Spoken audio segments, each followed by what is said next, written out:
الحمد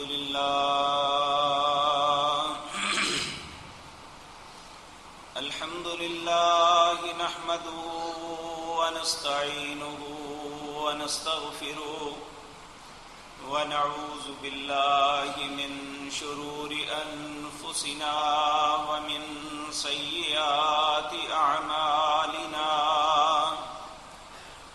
من يهده الله فلا مضل له ومن يضلل فلا هادي له وأشهد أن لا إله إلا الله وحده لا شريك له وأشهد أن محمدا عبده ورسوله أما بعد فإن خير الحديث كتاب الله وخير الهدي هدي محمد صلى الله عليه وسلم وشر الأمور محدثاتها وكل محدثة بدعة وكل بدعة ضلالة وكل ضلالة في النار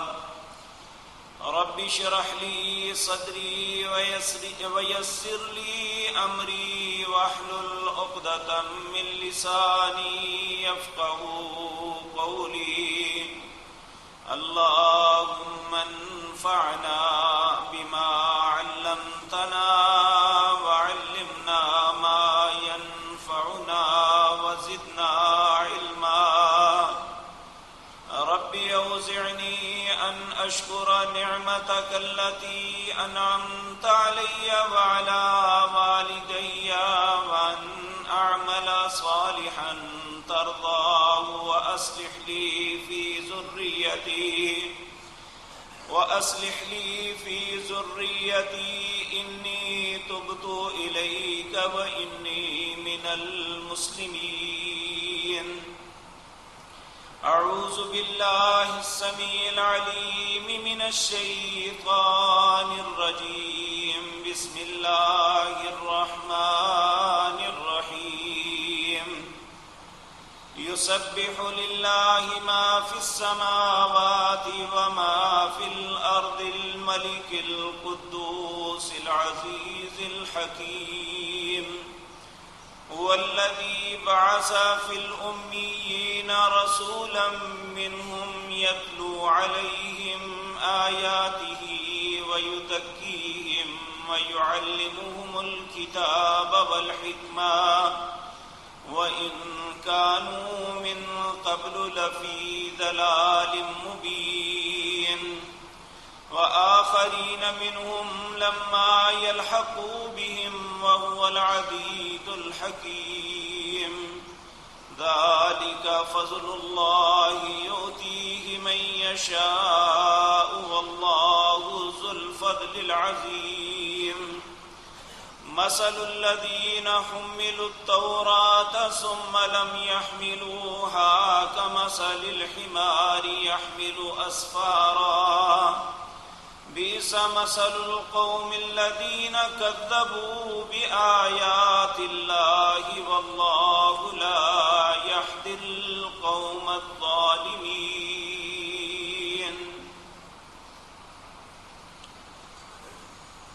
حضرات محترم،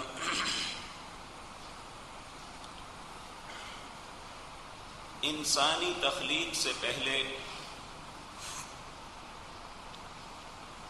جو اللہ رب العزت کی مخلوقات اس کائنات میں آباد تھی،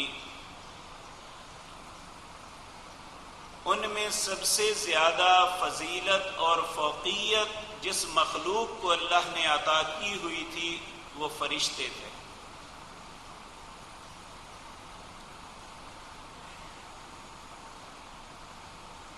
اس وقت انسانی تخلیق سے پہلے جنات بھی تھے، اور جنات میں ایک ایسی شخصیت تھی جو اپنے علم اور عمل کی وجہ سے اتنا اللہ کا قرب حاصل کیا کہ اللہ اسے فرشتوں میں شمار کر لیا، جو بعد میں اپنے علم کے زوم کی وجہ سے اللہ کی بارگاہ میں ہمیشہ کے لیے ملعون بن گیا۔ تو جب اللہ رب العزت نے انسان کو پیدا کرنے کا ارادہ فرمایا تو فرشتوں کے سامنے اپنی اس بات کا اظہار فرمایا، وَإِذْ قَالَ رَبُّكَ لِلْمَلَائِكَةِ إِنِّي جَاعِلٌ فِي الْأَرْضِ خَلِيفَةً۔ اللہ رب العزت نے فرشتوں سے یہ بات کہی کہ میں زمین کے اندر اپنا خلیفہ اور نائب پیدا کرنا چاہتا ہوں۔ تو جو صفات اللہ نے اس انسان کی بیان فرمائی تو اسے دیکھتے ہوئے فرشتے کہنے لگے، قالوا اتجعل فيها من يفسد فيها ويسفك الدماء۔ اے اللہ، تو ایک ایسی مخلوق پیدا کرنا چاہتا ہے جو زمین میں فساد پھیلانے والی اور خون بہانے والی ہوگی۔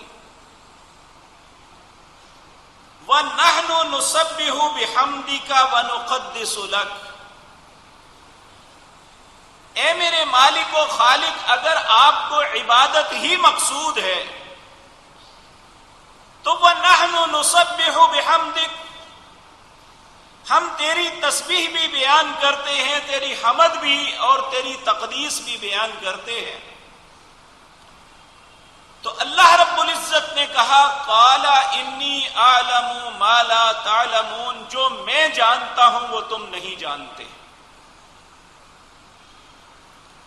اب یہ بات بتانے کے لیے کہ یہ مخلوق کیوں ضروری ہے اور اس مخلوق کو جو انسان کا نام جسے دیا گیا، اسے ایک فوقیت کیوں تم پہ ہے،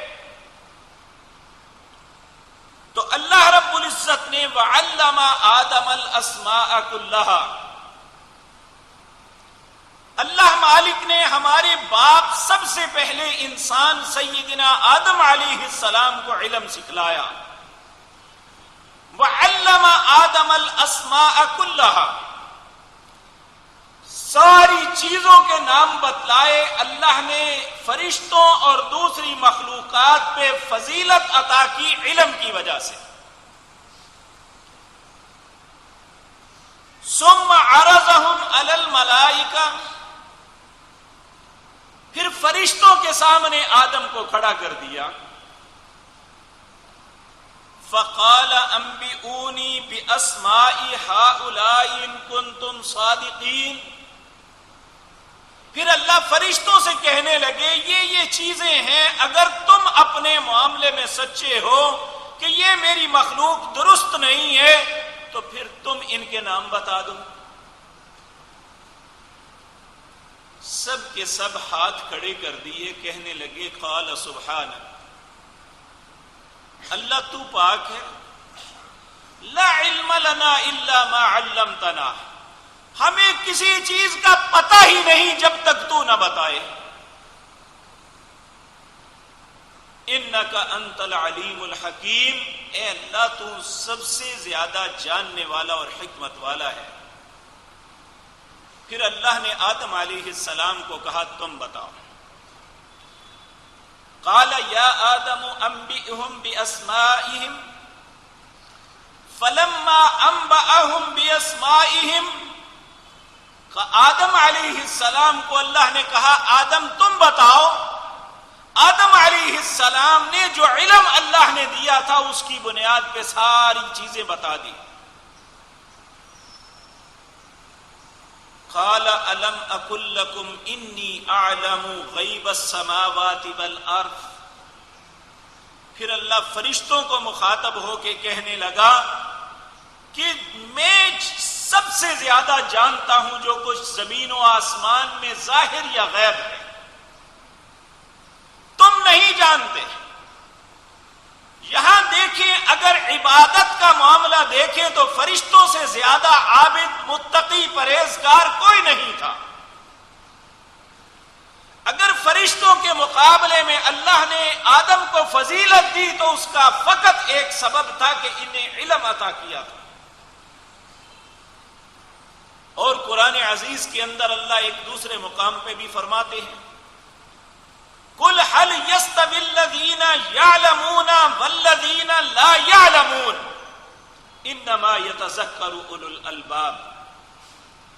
ان لوگوں کو بتا دو یہ بات، جو لوگ علم والے ہیں، جاننے والے ہیں، اور جو نہیں جاننے والے، جو علم نہیں رکھتے، دونوں برابر نہیں ہیں. اور یہ عقل مندوں کے لیے نصیحت ہے. اور یاد رکھو یہ انسان جو مخلوق اللہ نے بنائی ہے، اس کی فوقیت بھی اس وقت ہے جب اس کے پاس علم ہوگا. اب سوال یہ پیدا ہوتا ہے علم کیا ہے، اس کی فوقیت کیوں ہے؟ آپ دیکھیں دنیا میں ہر وقت، ہر دور میں، ہر قوم کے اندر اپنے معاملات کو بہتر سے بہتر انداز میں رکھنے بنانے کے لیے لوگوں نے نئی سی نئی باتیں ایجاد کی. اور یہ بات یاد رکھیں، اللہ قرآن عزیز کے اندر ایک بات کہتے ہیں. آج ہمارے ذہن میں یہ زوم ہے کہ جو ٹیکنالوجی، جو ترقی آج دنیا میں ہے اس سے پہلے نہیں ہے. اللہ رب العزت کہتے ہیں جو میں نے پہلوں کو علم دیا تھا تمہارے پاس نہیں ہے. اور ہم دیکھتے ہیں کہ آج اتنی جدید رصد گاہیں، ریسرچ گاہیں ہمارے پاس موجود ہیں، لیکن فرعون کے دور کے اہرام جو ہیں ان کے اندر جو راز پوشیدہ ہیں وہ کس طرح بنائے گئے، انہیں ڈیزائن کیسے کیا گیا، اتنی بلندی تک پہنچایا کیا گیا، کیسے گیا، اتنے بڑے بڑے پتھروں کو کیسے جوڑا گیا، وہاں تک کیسے پہنچایا گیا، ذہن انسانوں کے چکرا جاتے ہیں. سمجھ نہیں آتی کہ اس زمانے میں جب مشینری کا دور نہیں تھا لوگ کیسے لے کے جاتے رہے یہ سارا کچھ. لیکن اللہ کہتے ہیں ہر دور کے لوگوں نے اپنے حالات کے مطابق بہت سی چیزیں ایجاد بھی کی اور اپنی زندگی کو بہتر سے بہتر بنانے کے لیے سب کچھ کیا. لیکن ان ساری چیزوں کو اللہ نے علم نہیں سمجھا. علم کیا ہے؟ کہ انسان یہ بات جانے کہ اللہ نے مجھے کیوں پیدا کیا ہے. انسان یہ جانے کہ مجھے اپنے رب کو راضی کرنے کے لیے کیا رستہ اختیار کرنا ہے. انسان کو یہ معلوم ہو کہ زندگی میں میرے لیے حلال کیا ہے اور حرام کیا ہے. اگر ہماری معلومات، اگر ہماری ریسرچ، اگر ہماری رصدگاہیں، اگر ہمارے یہ مختلف ریسرچ سینٹر ہماری زندگی میں یہ تبدیلی نہیں لاتے تو وہ ایک بے فضول اور لا حاصل چیزیں ہیں. حقیقت اور علم، بلکہ عربی کا ایک پرانا مقولہ ہے، کہتے ہیں العلم علمان. علم دنیا کے اندر صرف دو ہے. پہلا علم علم الادیان، دین کا علم، اور دوسرا وعلم الابدان، بدن کا علم جسے بیالوجی کہتے ہیں. اس کے علاوہ جتنے بھی ہیں یہ ہنر ہے، علم نہیں ہے. اس سے انسان اپنے کاروباروں کو وسعت دے سکتا ہے، انسان نئی سے نئی چیز ایجاد کر سکتا ہے. اور یہ بات یاد رکھیں، یہ کوئی انسان اپنے پاس سے نہیں کر رہا، اس کی بنیاد بھی اسی علم سے ہے جو اللہ آسمان سے اتارتے ہیں. دنیا میں اس وقت 4-5 چیزیں ہیں جن کی بنیاد پہ دنیا کی ساری ترقی کا راز ہے. علم ریاضی ہے، علم کیمیا ہے، فزکس کا علم ہے، بیالوجی کا علم ہے. یہ وہ چیزیں ہیں جس کی بنیاد پہ، اسی طرح یہ اکنامکس ہے، ان سب کی بنیاد اللہ کے علم پہ ہے. اب آگے انسان کی مرضی ہے کہ وہ اسے ایک غلط سمت دے دے یا صحیح پہ رکھے. اللہ رب العزت نے یہ بات پہلے کہی تھی جب انسان کی ابھی سوچ بھی نہیں ایسی آئی تھی، کہا سنریہم آیاتنا فی الآفاق وفی انفسہم، میں ان قریب تمہیں سب کچھ دکھاؤں گا، میری نشانیاں جو آفاق پہ ہیں، ستاروں سیاروں کہکشاؤں میں، سنریہم آیاتنا فی الآفاق وفی انفسہم، اور جو نشانیاں تمہارے جسم کے اندر ہے وہ بھی دکھاؤں گا۔ کیوں دکھاؤں گا؟ حتی یتبین لہم انہ الحق، یہ سارا کچھ اس لیے دکھاؤں گا تاکہ تجھے پتا چل جائے کہ حق ذات اللہ کی ہے، اس کے حکم کے مطابق زندگی بسر کرنی ہے۔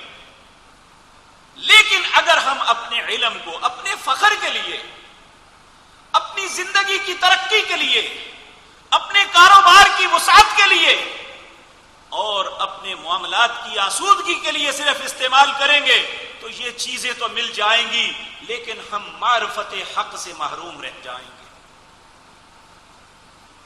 اور اس کا سبب کیا ہوگا؟ کہ ہم اس علم کا انکار کریں گے جو اصل بنیاد تھی۔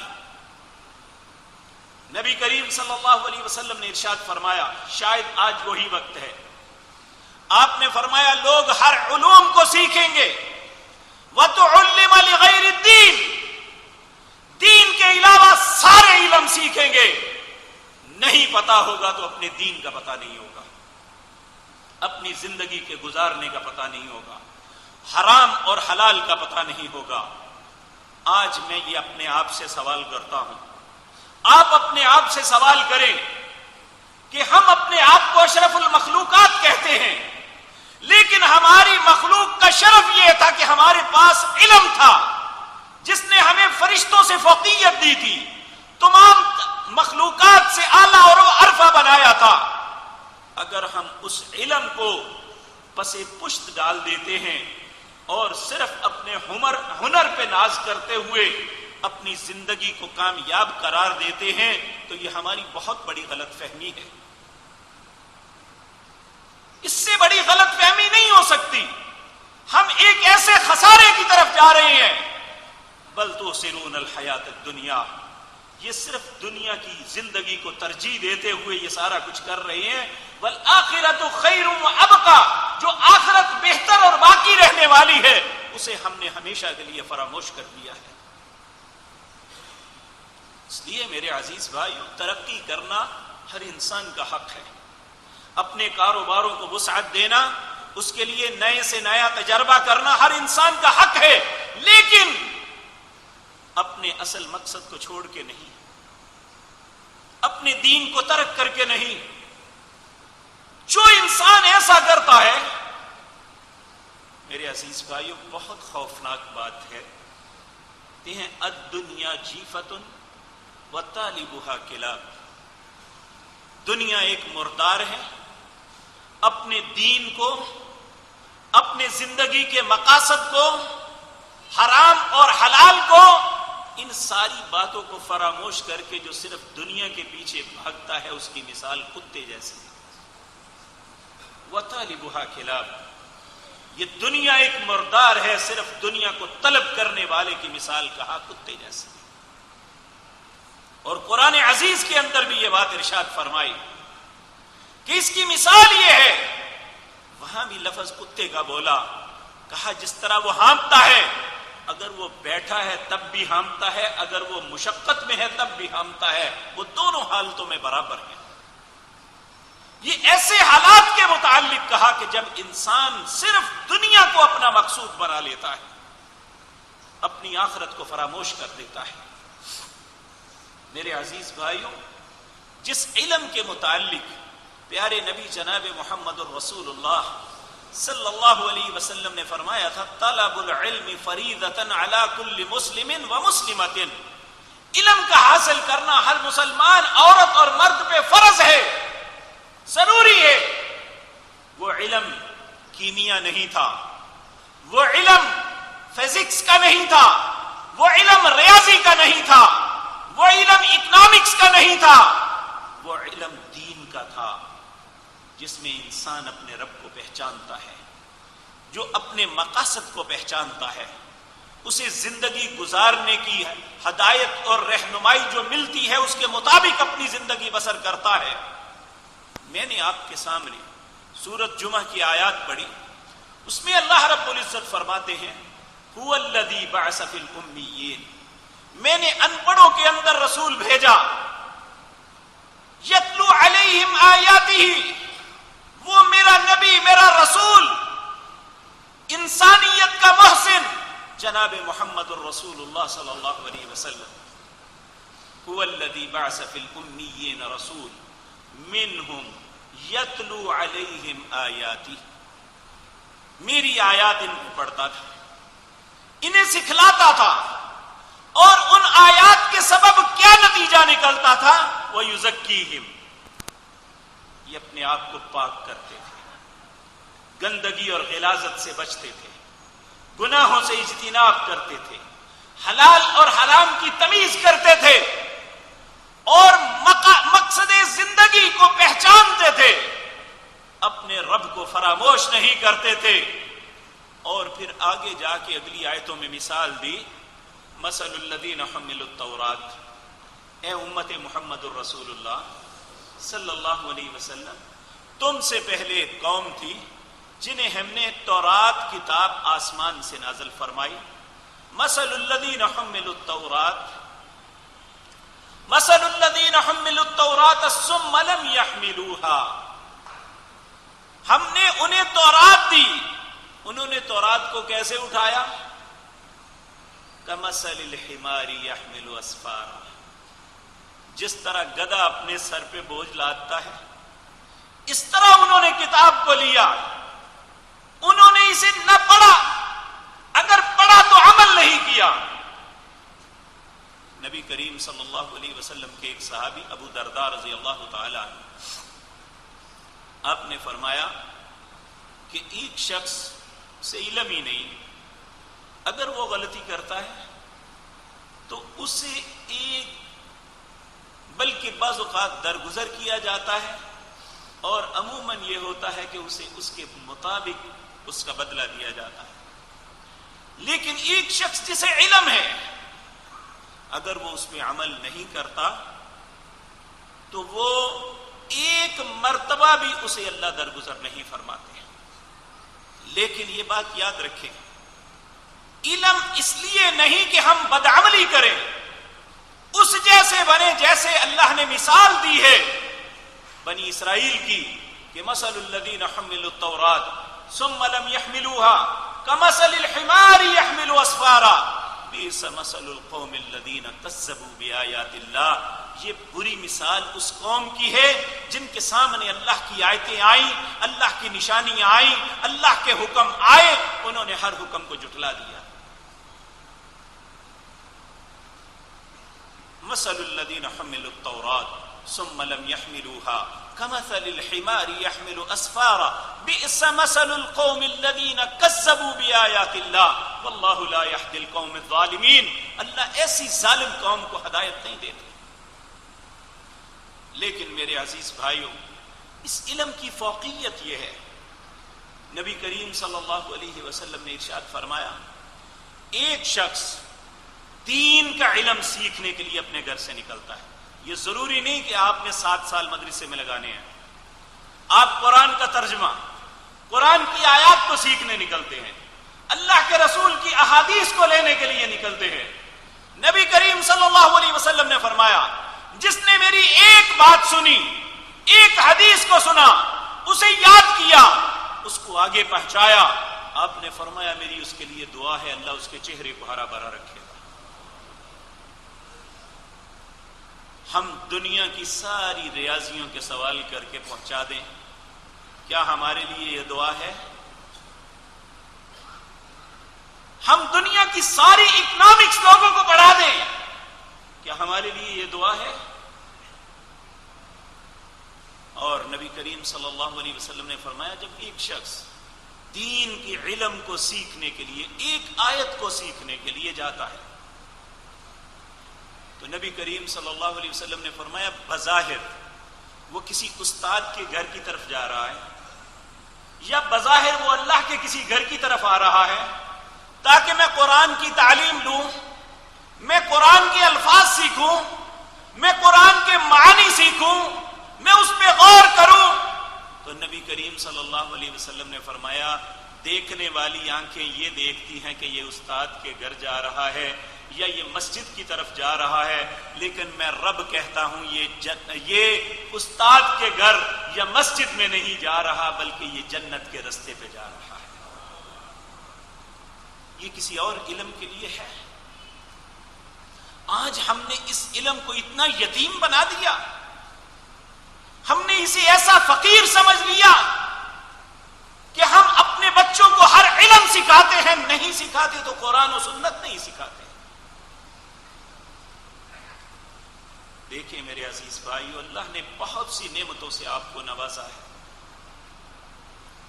اگر اللہ نے اپنے علم کے متعلق جو اللہ نے آسمان سے اپنے انبیاء پہ نازل کیا تھا، آپ ذرا غور فرمائیں، حضرت ابراہیم علیہ السلام کا واقعہ جو سورۃ مریم پہ آتا ہے،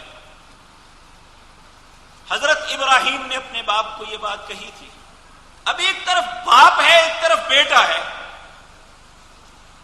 کہا اے میرے بابا جو میں جانتا ہوں آپ نہیں جانتے۔ اب تجربات بابا کے زیادہ ہیں، زندگی بابا نے زیادہ گزاری ہے، لیکن سیدنا ابراہیم کہتے ہیں جو میں جانتا ہوں آپ نہیں جانتے۔ تو آخر کون سی چیز تھی جو بیٹا زیادہ جانتا تھا باپ نہیں جانتا تھا؟ وہ وہی تھا جو اللہ نے علم دیا تھا۔ حج بابا تمہیں اس کا علم نہیں۔ اور یہ بات یاد رکھیں، یہ دنیا کے جتنے بھی علوم ہیں ہمیں مصیبتوں سے نہیں نکال سکتے، لیکن دین کا علم ایسا ہے جو انسان کو مصیبتوں سے نکالتا ہے۔ اگر نہیں میری بات پہ یقین آتا تو سیدنا یوسف علیہ السلام کا واقعہ غور سے پڑھ لیں کہ کس طرح سارا کچھ تھا، اسی گھر میں پلے، اسی میں جوان ہوئے، خوبصورتی بھی تھی، عقل و دانش بھی تھی، ساری چیزیں موجود تھی۔ آپ نے ایک غلط بات کو تسلیم نہ فرمایا تو عزیز مصر کی بیوی نے انہیں قید کروا دیا، تو اس قید سے کس بنیاد پہ نکلے تھے؟ قید سے اس لیے نکلے کہ اللہ نے آپ کو خواب کی تعبیر کا علم دیا تھا۔ بادشاہ کو خواب آئی، خواب یہ تھی کہ وہ دیکھتا ہے کہ نیل جو کبھی خشک نہیں ہوا وہاں دھول اڑ رہی ہے، اور وہاں 7 کونپلیں نکلی ہیں، اور وہاں کچھ خشک کونپلیں ہیں، وہ خشک انہیں چمٹ جاتی ہیں، انہیں ختم کر دیتی ہیں، اور وہ سارا کچھ فنا کر دیتی ہیں۔ بادشاہ پریشان ہوا، اس نے جوتشیوں کو، نجومیوں کو، اس زمانے میں جو بھی اپنے آپ کو صاحب علم کہتے تھے، بلایا، کوئی اس بات کا جواب نہ دے پایا۔ تو وہ آپ کے ساتھ ایک قیدی تھا جس نے بہت سی باتیں آپ سے سیکھی تھی، اور آپ کے تعبیر و رویا، خوابوں کی علم کا تعبیر آپ سے پوچھا، اور انہی کی وجہ سے، انہی کے بتانے کی وجہ سے جو ایک سچی تعبیر آپ نے بتائی تھی، اسے یقین تھا کہ یہ یوسف علیہ السلام کے پاس ایسا علم ہے، وہ یہ ہمیں بتلا سکتے ہیں کہ یہ معاملہ کیا ہے۔ بادشاہ سے اجازت لے کے یوسف علیہ السلام کے پاس گیا۔ آپ نے وہ علم جو اللہ نے احسان بتلا کے کہا کہ میں نے یوسف علیہ السلام کو خواب کی تعبیر کا علم دیا تھا، جو اللہ نے علم دیا، آپ نے جب تعبیر بتائی تو بادشاہ نے کہا نہ میرے پاس ایسا علم ہے، نہ میری پوری مملکت میں کسی انسان کے پاس ایسا علم ہے جو ان مصیبتوں سے نمٹ سکے۔ میں اسی شخص کو سمجھتا ہوں کہ وہ ان مصیبتوں سے ہمیں نکال سکتا ہے جسے اللہ نے اپنا علم عطا کیا ہے۔ اور انہیں بلایا اور وزارت خزانہ عطا کر دی، اور 7 سال کا قحط اس کے ساتھ جس طرح نپٹے، صرف مصر ہی نہیں دنیا کے دوسرے ممالک کے لوگ بھی آ کے غلہ حاصل کرتے رہے، اور یوسف علیہ السلام نے اپنے علم کی بنیاد پہ دنیا کے سارے معاملات کو خوش اسلوبی سے سارا معاملہ کیا۔ اور آج بھی ہم دیکھتے ہیں اس دور میں جب سفارتکاری، ڈپلومیسی، جس کا دوسرا نام منافقت ہے، پوری دنیا کے اندر چھائی ہوئی ہے اور ڈپلومیسی کو ہی دنیا میں اپنی بڑائی کے لیے استعمال کیا جاتا ہے. آج بھی اگر کوئی انسان مسلمان بنتا ہے، اسلام کی طرف لوٹتا ہے، اس علم کو اپنے لیے بہتر بنا کے اس علم پہ چلنے کی کوشش کرتا ہے، تو پھر یقین جانیے اللہ اسے ایسا فہم عطا کرتے ہیں وہ دنیا کے سارے لوگ اس کے فیصلوں سے دنگ رہ جاتے ہیں. آپ دیکھیں بظاہر جس چیز کو ہم علم سمجھ رہے ہیں، دنیا کے وہ ملک جو دنیا کے علوم میں اپنے آپ کو دنیا کا امام تصور کرتے ہیں، وہاں کے رہنے والے اپنے علم سے خوش نہیں ہیں، اپنی زندگی سے مطمئن نہیں ہیں. یقین جانیے آپ ذرا اپنے چور میڈیا کو چھوڑ کے، ان ملعون اور یہودیوں کے کتوں کو چھوڑ کے اگر غیر جانبدار میڈیا پہ آ کے دیکھیں، ہزاروں خاندان ہفتوں مہینوں میں نہیں دنوں میں مسلمان ہو رہے ہیں. کیوں؟ وہ اپنے علوم سے مطمئن نہیں، اپنی زندگی سے مطمئن نہیں، اپنے حالات سے مطمئن نہیں، اپنے آپ کو محفوظ تصور نہیں کرتے. جن لوگوں کو اللہ نے اولادیں دی ہیں وہ پریشان ہیں کہ ہم اپنے خاندانی نظام کو کیسے بچائیں، ہم اپنے معاملات کو آسودہ کیسے کریں. اور ہم جنہیں اللہ نے اس دنیا کا سب سے بہترین علم قرآن عطا کیا ہے، ہم اس سے دور بھاگ رہے ہیں. اللہ رب العزت نے کہا ان ھذا القرآن یہدی للتی ہی اقوم ویبشر المؤمنین، یہ میں نے جو قرآن نازل کیا ہے اس میں اقوام کے لیے ہدایت اور رہنمائی ہے، ان کے لیے زندگی گزارنے کی آسودگیاں ہیں، ان کی زندگی کی آسانیاں ہیں اس قرآن میں بھری ہوئی. اور ہم اپنی زندگی کی آسودگیاں، اپنے معاملات کی ترقیاں ہم شیطان کے علم سے سیکھنے کی کوشش کرتے ہیں. ہم غلط تصورات کے پیچھے بھاگ رہے ہیں، جبکہ وہ لوگ جنہوں نے سارا کچھ دیکھ لیا وہ پلٹ رہے ہیں کہ دنیا میں اگر سکون کسی چھتری کے نیچے ہے تو وہ قرآن کی چھتری ہے، وہ اسلام کی چھتری ہے. ہم اسلام سے جن کے آبا مسلمان تھے، جو اپنے آبا کے اسلام پہ فخر کرتے تھے، جن کے آبا نے اسلام کے لیے قربانیاں دی تھی، جن کی زندگیاں بڑی مطمئن گزری تھی، جن کے آبا کا روشن ماضی ہمارے لیے بہترین تحفہ ہے جسے ہم لوگوں کے سامنے فخر کے ساتھ بیان کرتے ہیں کہ ہم سیدنا عمر کے ماننے والے، ہم سیدنا ابو بکر کے ماننے والے، ہم سیدنا عثمان و حیدر کے پیچھے چلنے والے، ہم جناب محمد الرسول اللہ کا کلمہ پڑھنے والے، ہم ان پاک باز صحابہ کا ساتھی ہیں اور ان کے آنے والے ہیں. وآخرین منہم لما یلحقوا بی، ہم وہ آخری لوگ ہیں جو ان سے ملے ہوئے ہیں. ہمیں جو سب سے زیادہ جن پہ فخر تھا اب ان کے پاس کیا ہے، اور ہم اپنے فخر کو اپنے پاؤں کے نیچے روند رہے ہیں. اور وہ لوگ اس چیز کے پیچھے بھاگ رہے ہیں ہمیں زندگی کی آسودگی مل جائے، اور انہیں پوری دنیا میں خاک چھاننے کے بعد اگر کوئی چھتری ملتی ہے تو قرآن کی ملتی ہے یا اسلام کی ملتی ہے. تو ہم اپنے سر پہ تنی ہوئی چھتری کو پیچھے پھینک کے کہتے ہیں کہ گرمی کی شدت میں ہمیں آسودگی مل جائے. میرے عزیز بھائیوں، اللہ مالک نے یہ بہترین نعمتیں ہمیں دی ہیں. دنیا کا کوئی بھی علم ایسا نہیں جس کے متعلق اللہ رب العزت نے یہ فرمایا ہو خیرکم من تعلم القرآن وعلمہ. تم میں سب سے بہترین وہ ہے جو قرآن پڑھتا ہے یا قرآن پڑھاتا ہے.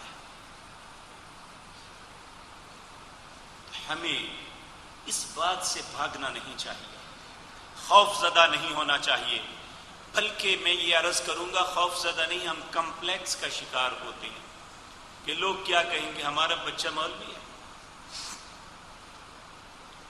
ہمارا بچہ یہ قرآن پڑھتا ہے، اس کے پاس اور کچھ نہیں ہے. واللہ باللہ سمت اللہ، اللہ مالک نے عزت 3 قسم کی لوگوں کے لیے لکھی ہے. سب سے پہلے اپنی ذات کے لیے عزت، وَلِلَّهِ الْعِزَّةُ، عزت کے لائق صرف اللہ کی ذات ہے، اس کے بعد وَلِرَسُولِهِ، اس کے بعد صاحب عزت اس کے رسول ہیں، اس کے بعد کائنات کے اندر لوگوں میں اگر کسی کو اللہ نے عزت دی ہے تو وَلِلْمُؤْمِنِينَ، صرف ایمانداروں کو عزت اور کسی کو نہیں ملے گی۔ یہ ایمان اتنی بڑی نعمت ہے جسے ہم بڑی تیزی سے گنوا رہے ہیں، جو ہم سے چھینا جا رہا ہے۔ میرے عزیز بھائیو، شیطان نے چیلنج دیا تھا، اللہ رب العزت کے حضور کھڑے ہو کے کہا تھا قال فبعزتك لأغوينهم اجمعين، اللہ مجھے تیری عزت کی قسم ہے میں اس آدم کی ساری اولاد کو گمراہ کر کے چھوڑوں گا۔ تو اللہ رب العزت نے جواب میں کیا کہا تھا؟ قال فالحق والحق اقول، پھر سن لے میں حق ہوں، میں سچا ہوں، میری بات بھی سچی ہے۔ لَأَمْلَأَنَّ جَهَنَّمَ مِنْكَ وَمِمَّنْ تَبِعَكَ مِنْهُمْ أَجْمَعِينَ، میں تجھے اور جو تیری بات مانے گا میں سب کو جہنم کا ایندھن بنا دوں گا، مجھے کوئی پرواہ نہیں۔ اس لیے اللہ ایک چیلنج ہے شیطان کا، ہم اس چیلنج میں اس کا ساتھ دیتے ہیں، اور دوسرا چیلنج ہے اللہ کا کہ وہ کہتے ہیں مجھے کوئی پرواہ نہیں، تم اور تجھے ماننے والے سارے بھی آ جائیں میں سب کو جہنم کا ایندھن بنا دوں گا، مجھے کچھ پرواہ نہیں۔ لَأَمْلَأَنَّ جَهَنَّمَ مِنْكَ وَمِمَّنْ تَبِعَكَ، میں تجھے اور تیرے ہر تابع دار کو جو میری نہیں مانے گا، میرے رسولوں کی نہیں مانے گا، میرے دیے ہوئے علم کو نہیں سیکھے گا، حرام اور حلال کی تمیز نہیں کرے گا، مجھے اس کی کوئی پرواہ نہیں۔ لَأَمْلَأَنَّ جَهَنَّمَ مِنْكَ وَمِمَّنْ تَبِعَكَ مِنْهُمْ أَجْمَعِينَ، میں تجھے بھی اور جتنے لوگ تیری تابع داری کریں گے سب کو جہنم کا ایندھن بنا دوں گا۔ تو میرے بھائیوں، ہمیں فیصلہ کرنا ہے، ہم نے اپنے رب کی بات ماننی ہے یا شیطان کی بات ماننی ہے؟ شیطان ہمیں کون سا علم دیتا ہے؟ الشیطان یعدکم الفقر ویامرکم بالفحشاء، شیطان فقر کی بات کرتا ہے، اگر یہاں پیسے لگا دیے، ایسا نہ کیا غریب ہو جاؤ گے، اگر بچہ یہاں پہ ڈال دیا کمائی کون کرے گا، یہ سارا کیسے ہوگا؟ الشیطان یعدکم الفقر ویامرکم بالفحشاء، برائی کے کاموں میں اپریشیٹ کرتا ہے کہ ٹھیک ہے کرو، کیا فرق پڑتا ہے، بندے کو موج میلہ بھی کرنا چاہیے۔ وہاں پیسے خرچ کرنے پہ کبھی دل میں خیال نہیں ڈالتا کہ تمہارا نقصان ہو رہا ہے، کہتے نہیں کرو۔ الشیطان یعدکم الفقر ویامرکم بالفحشاء واللہ یعدکم منہ مغفرۃ وفضلہ، اللہ تم سے وعدہ کرتا ہے معافی کا کہ میں تمہیں معاف کر دوں گا، میری بات تو مانو، اور میں اپنا فضل عطا کروں گا، تم مجھے آزما کے تو دیکھو۔ اب ہم اللہ کو نہیں آزماتے، ہم شیطان کے بہکاوے میں آتے ہیں، الیاذ باللہ۔ اور یہ کون سی چیز ہے دنیا میں جو ہمیں شیطان کے ان ہتھ کنڈوں سے بچا سکتی ہے اور رحمان کا فرما بردار بنا سکتی ہے؟ تو وہ علم ہے جو اللہ نے اپنے نبی جناب محمد الرسول اللہ پہ نازل کیا تھا، کیونکہ اللہ رب العزت نے قانون اور اصول بتایا، انما یخشی اللہ من عبادہ العلماء، کہ اللہ کے بندوں میں جو ڈرنے والے ہیں یہ علماء ہیں۔ یہاں ایک اعتراض کھڑا ہو سکتا ہے، کیونکہ معاشرے کے اندر بہت سے علماء جن کا کردار بہت گنونا ہے، الیاذ باللہ، اللہ ہم سب کو اپنی پناہ میں رکھے۔ تو کہتے ہیں اگر اللہ سے علم، انما یخشی اللہ من عبادہ العلماء، اللہ سے ڈرنے والے سب سے زیادہ علم والے ہیں، تو پھر یہ کیا تماشا ہے؟ تو نبی کریم صلی اللہ علیہ وسلم نے 1400 سال پہلے یہ بات بتا دی۔ آپ نے فرمایا علم حاصل کرنے والے دو قسم کے لوگ ہیں، ایک وہ شخص ہے جو علم حاصل کرتا ہے اللہ کی رضا کے لیے اور پھر اس کو راضی کرنے کے لیے لوگوں میں علم پھیلاتا ہے، اور اس کی منشا اور مرضی یہ نہیں ہے کہ لوگ اس کی عزت کریں یا اسے کوئی پیسے دیں، پیسے کے حصول کے لیے یا اپنی عزت کے حصول کے لیے ایسا نہیں کرتا۔ کہا یہ شخص ہے وہ جس کے دل میں خشیت الہی ہے۔ کہا ایک وہ شخص ہے جو اس لیے علم حاصل کرتا ہے کہ وہ اس سے پیسہ کمائے یا لوگوں میں وہ بہتر اور برتر سمجھا جائے اور وہ لوگوں کے اندر اپنی پوزیشن کو بہتر، اپنے آپ کو ظاہر دکھانے کے لیے اونچی جگہ بنائے۔ کہا قیامت کے دن اللہ اسے آگ کی لگام پہنائیں گے۔ تو علم جو ہے اللہ کی رضا کے لیے سیکھنا چاہیے، اس لیے نہیں کہ اس علم کے ذریعے پیسے کمائے جائیں۔ تو اللہ رب العزت ہمیں تو یہ بات بھی یاد رکھے۔ سورت توبہ 10واں پارہ اس کا نصف، اللہ رب العزت فرماتے ہیں کہ لوگوں اس غلط فہمی میں مبتلا نہ ہونا، اس معاملے میں بھی تحقیق کرنا، کیونکہ ان کثیرا من الاحبار، پہلے اللہ ایمانداروں کو مخاطب ہو کے کہتے ہیں یا ایھا الذین آمنوا، اے لوگوں جو ایمان لائے ہو، ان کثیرا من الاحبار والرہبان لیأکلون اموال الناس بالباطل ویصدون عن سبیل اللہ، لوگوں اکثر مولوی اور صوفی لوگوں کا مال کھانے کی خاطر اللہ کا رستہ بتانے کے بجائے اللہ کے رستے سے روکیں گے۔ اب آخری سوال یہ ہے، اگر ایسا ہے تو کس کی بات مانیں اور کس کی چھوڑیں؟ تو میرے پیارے بھائیو، قرآن کی مان لیں، اس کو خود پڑھ لیں، اس کا علم حاصل کر لیں، ہماری زندگی کی بہت سی پریشانیاں حل ہو جائیں گی، ہم فرقہ پرستی سے بچ جائیں گے، ہم غلط قسم کے علماء کے ہتھ کنڈوں سے بچ جائیں گے۔ اللہ کے رسول صلی اللہ علیہ وسلم کی احادیث کو پڑھ لیں۔ میں پورے وثوق کے ساتھ کہتا ہوں کہ میرے نبی نے کبھی زندگی کے کسی بھی معاملے میں جھوٹ نہیں بولا تھا، کسی شخص کو مس گائیڈ نہیں کیا تھا۔ اس بات کی گواہی کفار بھی دیتے ہیں۔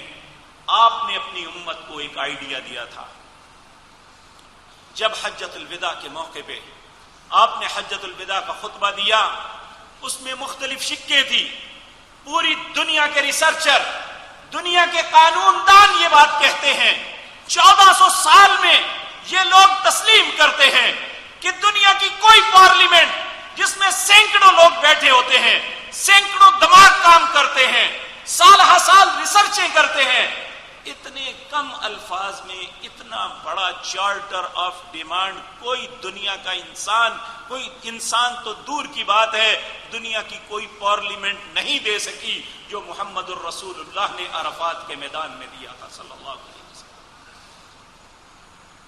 اس میں ایک آپ نے آئیڈیا دیا تھا اپنی امت کے لیے، لوگو ایھا الناس، اے لوگو، ترکت فیکم امرین، میں تم میں دو چیزیں چھوڑ کے جا رہا ہوں، لن تضلوا، کبھی گمراہ نہیں ہوگے، ما تمسکتم بہما، جب تک ان دونوں کو تھامے رکھو گے۔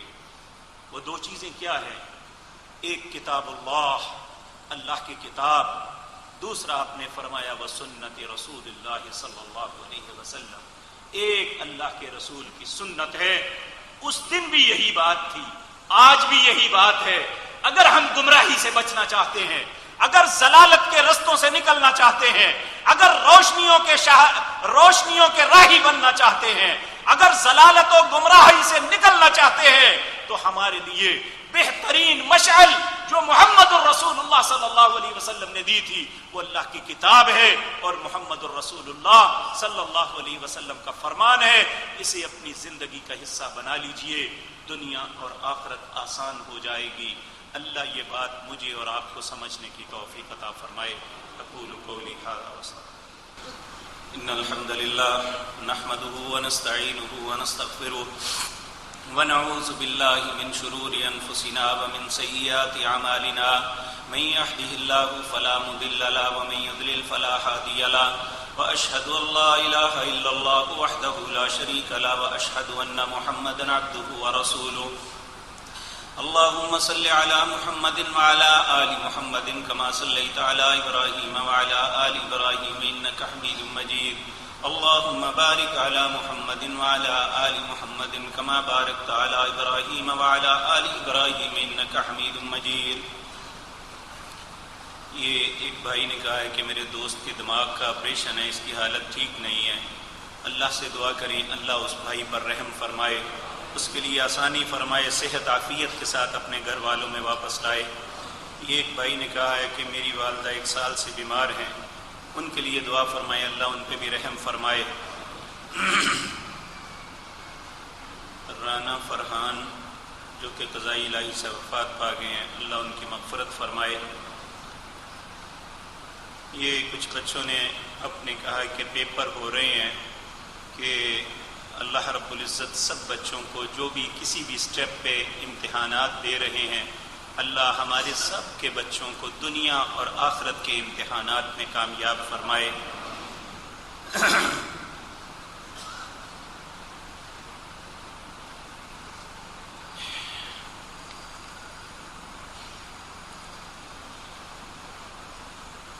حضرات محترم، کچھ بھائی عموماً بات کرتے ہیں اپنی بیٹیوں اور بہنوں کے رشتوں کے متعلق. میرے عزیز بھائیوں، یہ بات یاد رکھیں، جب ہم اس سٹیج پہ خود ہوتے ہیں تو ہمیں بہت دل چاہتا ہے کہ کوئی شخص کچھ نہ دیکھے، بس ہماری بیٹیوں کو بیاہ کے لے جائے. لیکن جب یہی کیفیت ہماری یہاں آتی ہے، جب ہم نے اپنے بیٹے کی شادی کرنی ہوتی ہے، تو پھر ایک لمبی لسٹ ہمارے دماغ کے اندر آ جاتی ہے، ایسی ہونی چاہیے، ایسی ہونی چاہیے، ایسی. خدا کے لیے جس طرح ہم اپنی بیٹیوں کے متعلق سوچتے ہیں، دوسروں کی بیٹیوں کے متعلق بھی ویسا ہی ذہن رکھیں. جس طرح ہم یہ چاہتے ہیں کہ ہماری بیٹیاں زندگی پرسکون گزاریں، ہم دوسری کی بیٹیوں کے لیے بھی خیر کا سوچیں. لیکن یہ ایک فطرتی بات ہے، کوئی بھی انسان دنیا میں ایسا نہیں جس میں ساری صفات ہوں. کچھ صفتیں ہوتی ہیں، کچھ غلطیاں ہوتی ہیں، چاہے وہ بیٹی ہے یا بیٹا. تو ہم جب بیٹی لانی ہو تو سمجھتے ہیں حور ہونی چاہیے اور جبریل جیسی پاک باز ہونی چاہیے. لیکن ہم یہ نہیں سوچتے کہ میری زندگی میں کتنی کوتاہیاں تھیں. اس لیے یہ بات خدا کے لیے بیٹیوں والوں کو آزمائشوں میں نہ مبتلا کرے. اللہ نہ کرے یہ آزمائشیں دوبارہ ہم پہ نہ پلٹ کے آ جائیں. اللہ سب کو اپنی حفاظت میں رکھے. اللہ سب کی بیٹیوں کی قسمتوں کو اچھا کرے. اور جو بھی والدین اپنی بیٹیوں کی وجہ سے ان آزمائشوں میں مبتلا ہے، اللہ ان کی مدد فرمائے، اللہ ان کے لیے اچھے اسباب پیدا فرمائے. ایک بھائی نے کہا کہ میں مقروض ہوں، قرضہ دینا ہے بہت زیادہ، میرا کوئی وسیع کاروبار نہیں. میرے عزیز بھائی یہ بات یاد رکھیں، میں اس حدیث کے متعلق بہت سوچا کرتا تھا کہ نبی کریم صلی اللہ علیہ وسلم کے پاس ایک شخص آیا، کہنے لگا یا رسول اللہ مجھ پہ قرضہ ہے، مجھے کچھ بتائیے. آپ نے اسے فرمایا یہ پڑھو اللہم اکفنی بحلالک عن حرامک واغننی بفضلک عمن سواک. وہ کہنے لگا کہ یا رسول اللہ پہاڑ جتنا قرضہ ہے. آپ نے فرمایا پہاڑ جتنا بھی ہوگا تو اللہ اتار دیں گے. لیکن ہم نے اس حدیث کے کلمات کو ایک وظیفے کے طور پہ لیا ہے، اس پہ غور نہیں کبھی کیا. اس میں کلمات یہ ہیں اللہم اکفنی بحلالک، اللہ میرے لیے حلال کافی کر دے، ان حرامک حرام سے بچا لے. یعنی اگر ہم اس چیز کو اپنی زندگی میں لے آئیں گے کہ حرام سے بچنا ہے، صرف حلال پہ گزارا کرنا ہے، تو اللہ اس بندے کی مدد کرنا اپنے اوپر فرض کر لیتے ہیں. یہ صرف کلمات کو ادا کرنا نہیں ہے. پھر انسان اپنے معاملات میں دیکھے اللہم اکفنی بحلالک، اللہ میرے لیے حلال کو کافی کر دے، ان حرامک حرام سے بچا دے. وَغْنِنِي بِفَضْلِكَ عَمَّنْ سِوَاكَ، اپنے فضل سے مجھے غنی کر دے. جب یہ سوچ ہوگی اگر یہ معاملہ نہ ہوا تو بینک سے لے لیں گے، وہ نہ ہوا تو فلاں کر لیں گے، وہ نہ ہوا تو فلاں سے فراڈ کر لیں گے، جب یہ سوچ ہوگی تو پھر اللہ پہ اکتفا تو اللہ پہ توکل تو ختم ہو گیا نا. جب یہ تین چیزیں اپنے اندر بندہ پیدا کر لے، حرام سے بچ جائے، حلال کو اپنا لے اور اپنے رب پہ پختہ بھروسہ کر لے، اللہ یقین دلاتا ہے وَمَن يَتَوَكَّلْ عَلَى اللَّهِ فَهُوَ حَسْبُهُ، جو مجھ پہ اعتماد کر لیتا ہے، بھروسہ کرتا ہے، میں اس کے لیے کافی ہو جاتا ہوں. سوال ہے سورۃ کہف تلاوت جمعہ کے کس ٹائم کرنی چاہیے؟ جمعہ پچھلی رات جو گزر گئی ہے، ساری رات میں اور دن میں، مغرب کی اذان سے پہلے کسی بھی وقت کر سکتے ہیں. جب انسان کوئی قتل ہوتا ہے تو کیا اس کی تقدیر میں لکھا ہوتا ہے؟ لکھا تو ہوتا ہے موت، لیکن دوسرے کو حق نہیں ہے کہ وہ اس کو قتل کرے. اس کو سزا اس بات کی دی جا رہی ہے کہ اس نے ناحق قتل کیا ہے. اس لیے یہ بات سوچنی کہ چونکہ اس کے مقدر میں ہی قتل تھا اس لیے اس کا کیا قصور نہیں. وہ یہ ٹھیک ہے کہ اللہ تقدیر کیا ہے، یہ اللہ کا علم ہے کہ جو کچھ کائنات میں ہونا ہے اللہ کو پہلے سے علم ہے، وہ اللہ نے لکھ دیا. لیکن یہ استحقاق کسی کو نہیں ہے کہ وہ ناجائز کسی کو قتل کر دے.